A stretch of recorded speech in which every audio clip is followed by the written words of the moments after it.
Alright, what's going on guys? This is Manelagi, and today I just want to talk a little bit about a game called WARSHIFT. Now, what is WARSHIFT? It's a game I've been playing for a little while now. I really like it. It's fun. It's really neat. It's an indie RTS action game by a company called Nominia. Basically the idea is, it's kind of your standard RTS game. You harvest resources, you create troops and stuff like that. But you also have hero units. And you end up controlling these hero units in a third-person 3D perspective, all the while all the action's going around you, as it would normally be in an RTS. So it's kind of neat like that. You can kind of set up your RTS game play normally, but then in the middle of it you can just jump down into the perspective of your hero unit and just wreck face in an action style with that. So it's pretty fun. It's a kind of a futuristic setting. You know, it's got robots and tanks and soldiers. You got planes and all manner of stuff like that. There's two factions you can play with, a human faction and there's kind of an alien robot monster faction. They're kind of neat. You get a number of different hero units per side. You know, like I said, things like tanks. You've got a T-Raptor. It's like this walking dinosaur thing. I mean, there's little halfway mech plane things. You've got like a little personal suit.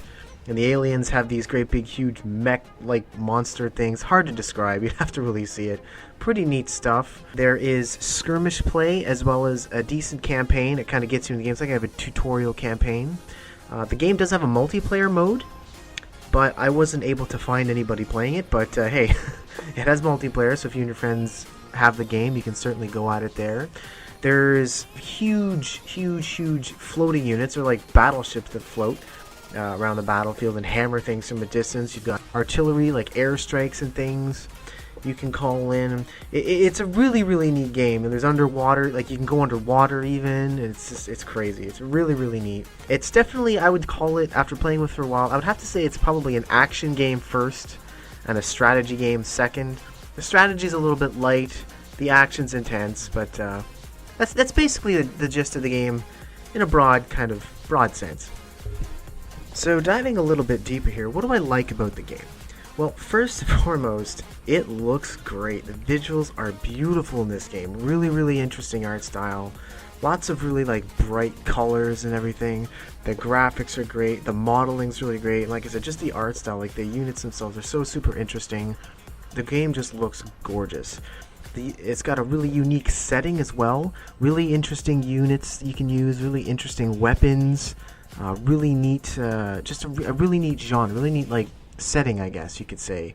Everything is just kind of unique and interesting and fun and not too serious about itself, so it's kind of cool that way. The action gameplay itself is really fun. It's really satisfying to stomp through a group of enemies as your hero unit and just lay waste to a bunch of clowns, basically. It's pretty neat that way. The strategy is a little bit light, but that's kind of good in a way, I guess. If you're just looking for some easy to jump into action with a little bit of light strategy, you can just kind of set your stuff to automate and just run at it and just start wrecking things. Really good for that. There's a lot of tutorials in the game that takes you through all the different systems. It's pretty good that way. It eases you into the game pretty well. It has a fairly interesting campaign. The campaign starts off as basically a tutorial, as campaigns often do. Now, I haven't finished the campaign per se, but I've gotten through some of it, and from what I've seen, it's pretty neat. It's interesting, and it basically does what a campaign should do. So on the other side of things, what don't I like about the game? And there are a few things that sort of bug me a little bit. First of all, the controls of the game are a little bit clunky. You'll tend to move your mouse in the action mode, as an example, and there'll be a little bit of latency between when you move it and when you actually look around, particularly when you're aiming. So that could be a bit awkward. Some of the keyboard shortcuts are a little bit bizarre and clunky, as well as some of the pathfinding in the game is a little bit weird. Like, you'll tell your units to go over here and they'll pick the most bizarre path. Quite often they'll get stuck on the way. Also, sometimes you'll set a rally point for one of your factories and it'll just kind of not work. You'll set the rally point, they'll go there, and then they'll just stop going there. They'll start going to another place somewhere else in the map. So the rally point system may need a little bit of tweaking, so that's kind of frustrating. Now, I also had a look at the multiplayer, but unfortunately, I think as I said before, I wasn't able to find anybody to actually play with, so that's a little bit unfortunate. It's not super surprising. I mean, it's not like a AAA big budget title that's in your face on the front page of Steam and everybody's playing it kind of thing. It's kind of one of those little hidden gems in the rough. So unfortunately, you're not super likely to find any randoms to play with online.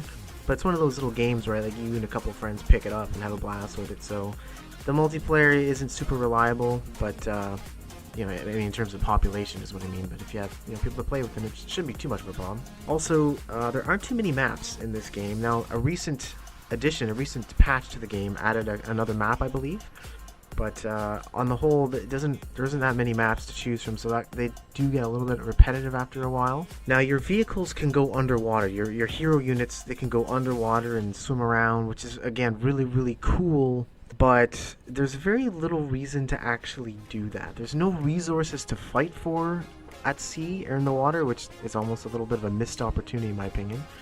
Other than some kind of sneak attack on the enemy base kind of thing, which is interesting and all, but it seems like a missed opportunity. It's a really neat mechanic to be able to go underwater like that, and there's no real genuinely compelling reason to do it. So that's a bit of an unfortunate thing there. The translations into English are a little bit awkward at times. You can tell basically what he's trying to say, but it just comes across as a little bit awkward and goofy. So there's that. Another thing that I found a bit awkward, because of the game's RPG elements, so your hero units level up as the game goes on. I'm not sure if there's a limit to it. So in the late game, what ends up happening is your hero units become so insanely powerful that the rest of the regular army troops that you build become almost insignificant. You get to a point where you can literally throw an entire army at a hero unit and he's just going to stomp right through them and laugh at them. So in the super late game, the game just becomes all about those hero units, which is a little bit, I don't know, I'm not super keen on that. It'd be good if they capped the power of the hero units at a certain point. I mean, that's just my opinion. Some people like that super powerful hero thing, but me, I think there should be some kind of limit to it. But at any rate, the heroes are a little bit strong in the late game. So all that being said, I think overall, our little conclusion here, it's a really fun game. I do enjoy it. It's oozing with potential. I think a little polish pass would do a huge service to this game. It would really help a lot. Throw in a few more maps, and just most of all, like I said, a polish pass is what this game needs in the worst way. But like I said, it is oozing with potential. It is a lot of fun. It just needs a little bit of more work, in my opinion. A little bit more work, polish, more maps, and you should be good to go.